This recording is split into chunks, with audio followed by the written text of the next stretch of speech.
urgence que di leen jéem a xeex ak di jéem a accaparer loo xam ne si ne ni non seulement defoo ci benn effort mais accompagner wu leen ci dara d'autre part aussi mën ngeen jàppee humiliation la parce que lañ ca waroon def pour taxawu ko defuñu ko donc tey ji ndam li CDEPS moo ko moom ADPE ak BAD li ñuy def rek moom moo di féliciter leen mais aussi jéem a avancer ak li nga xam ne moom la ñu am mais malheureusement mu ñëw aussi ci contexte bu doy waar ci contexte boo xam ne si ne ni tey ji bu ñuy wax presque crise bi mu nekk liberté d'expression fii ci Sénégal toll tey jii Mali ku nekk xam ne dafa am régression bu grave mais ñun peut-être année prochaine bu ñu tollee ci même situation bi dañuy wax ni Sénégal ci communication ci côté presse dañ cee am régression donc nañ fexe sauver loolu ba buñ ci àgg teg menaces yi mais aussi jéem a fexe di faat pour ba presse bi yëpp am retrouvailles jubbawaat man je pense que loolu moom moo gën nekk priorité que di jéem a accaparer loo xam ne c'est ni vraiment sa loxo nekk ci lu dul da nga doon xeex la presse pour que mu jóge fi. am na solo Cheikh Tidiane yooyu itam ginnaaw ba ma la nuyoo ba noppi aussi ñu ñëwaat un peu ci li nga xamante ne moom la ñu wax financement bi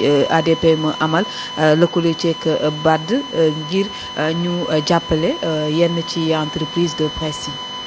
waaw comme ni ko gars yi waxee rek nous on le partage parce que financement moom ak soutien ak nu mu mënta toll kenn waru ko xeeb. waaw parce que presse bi dafay traverser situation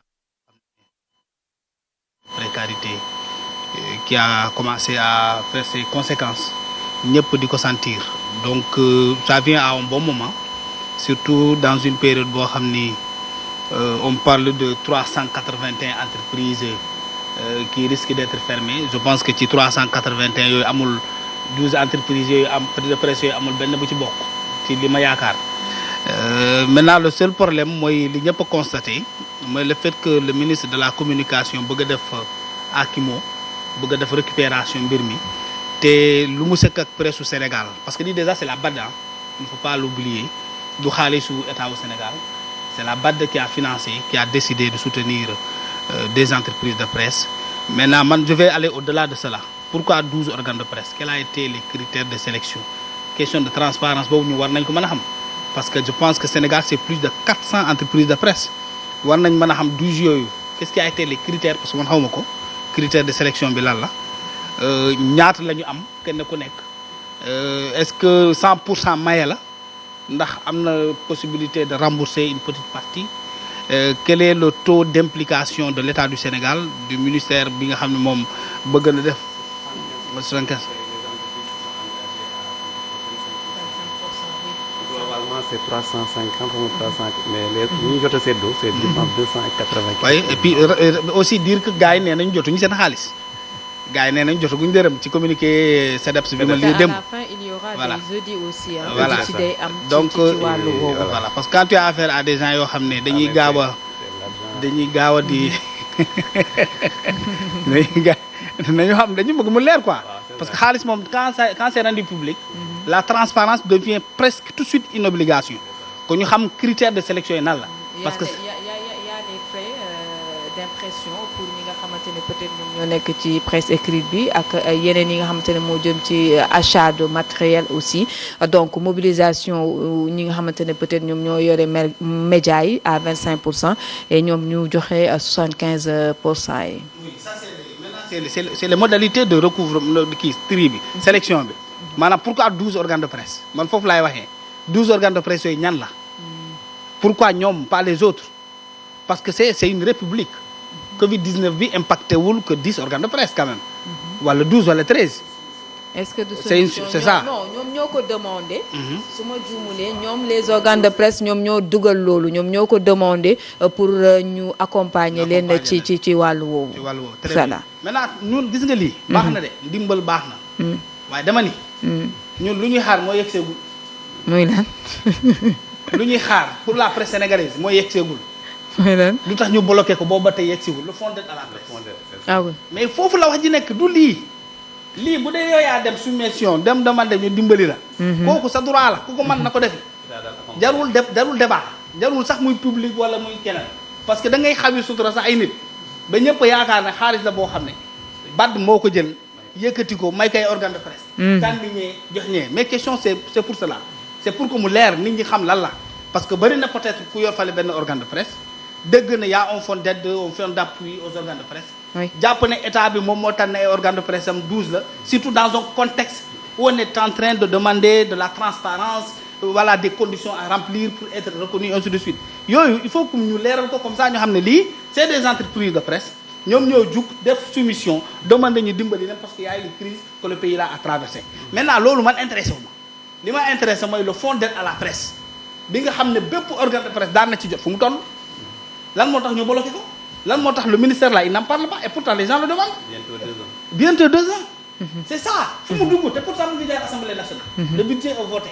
S'il est disponible ou pas nous on ne sait pas mais ce que nous voulons mooy que ce fonds d'aide à la presse c'est presque une obligation pour la presse sénégalaise. Et on sait que ça soutient les organes de presse les entreprises de presse ça permet pour certains organes de presse d'avoir du matériel jënd caméra def quelques rénovations quelques réfections quelques améliorations ainsi de suite foofu mu toll loolu mooy débat bi. Très bien. Loolu mooy débat bi maintenant c'est un pouvoir qui va essayer de nous montrer que oui malgré les difficultés il y a eu beaucoup d'argent qui a été débloqué et remis aux journalistes jaxase ñu ak population bi te loolu warul am gaa yaakaar ne dañoo jot xaalis te jotuñu dërëm daram duggagul gis nga millions yooyu ngay dugg benn dërëm duggagul ci 12 ci poosu Il y a pas d'argent décaissé. mais y a pas d'argent décaissé loo xaalis boo xam ne da nga koy dëgg rek.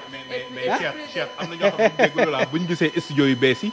voilà yaakaar ne Sen TV déjà Sen TV jot na ci xaalis bi alors que dara dugg fi. te déjà C'est xam ça. naa li ñuy wax naan tombé waral ay gaf suñu studio yu bees bu ngeen ko gisee xam Mais il y a aussi, changement. mais il n'y a pas que les entreprises de presse ñoo bénéficié wu ci lii ah. Il y a plus de 4000 yoo xamante ne également ñoom itam bénéficié wu na ci wàllu wi. may waxee mooy. Donc tey c'est ça. ñi ngi wax xaalis envers la presse tudd ci Voilà, des médias Fatima, man tey fi ma ji doon bu ñu gisee ñu relouqué kër gi defaraat peut-être il faut se dire que ak innovation bi et voilà xaalis dugg na wala des médias nekkul en situation de crise. Très bien termine ma jox fi may doon wax jeexalee oui. mooy foofu parce que da ngay toog fee ngay génn ci mbedd mi gis Alassane Sen TV la nekk way recevoir na peut-être benn 2-3 millions gars yi jox nañu la fekk dërëm duggul ça il ne faut pas parce que cette note là dans le communiqué de CDEPS elle est importante. Oui.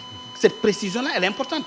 xaalis bi duggagul parce que toutes les conditions 25% yooyu ñuy laajte demagul moo tax xaalis bi gënagul. C'est ça. Qu'est-ce que l'État du Sénégal doit faire maintenant en termes d'appui pour que ces 25% là requis mu mën a dugg rapidement peut-être bu ñu koy défalquer dans le fonds d'aide à la presse ñu defal ko foofu pour ñu faciliter nous la tâche. Maintenant on va voir que oui Sen TV a eu de gros écrans que les plateaux sont devenus magnifiques ils vont penser que oui xaalis bi dugg na ñii ay kafale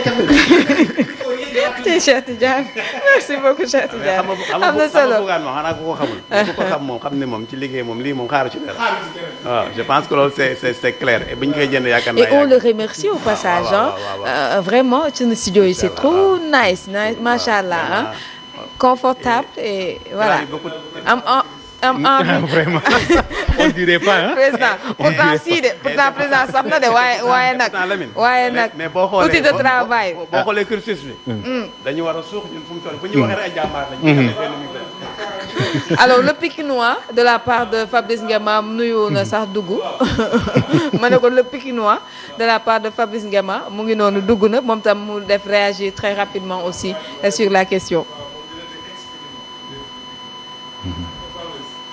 Non, je pense que gars yi wax nañ ko ah. oui moom c'est antérieur à tout ça. 2000. Parce que je ne comprends pas pourquoi le ministre a voulu faire de la récupération. moom kay là où on l'attend mooy fii Cheikh wax. fondé moom li mu war a lijjanti mooy fond d'appui bii nga xam ne daaw ak ren gars yi gisaguñ dara te jàll na assemblée loolu kay dañ koy xaar rek loolu kay moom bu ñëwee di wax kay ci loolu la war a wax. mais lii nga xam ne depuis Mathusalem ADPME je pense que c'est l'agence de développement des petites et moyennes entreprises c'est ça.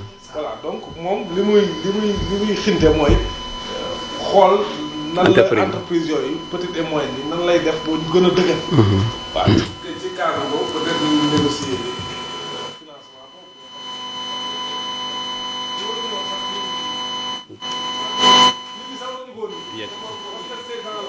normal et naturel des choses. Parce que cette agence-là, elle est dédiée pour ça. dafa war a xool nan la mën a mobiliser ay moyens.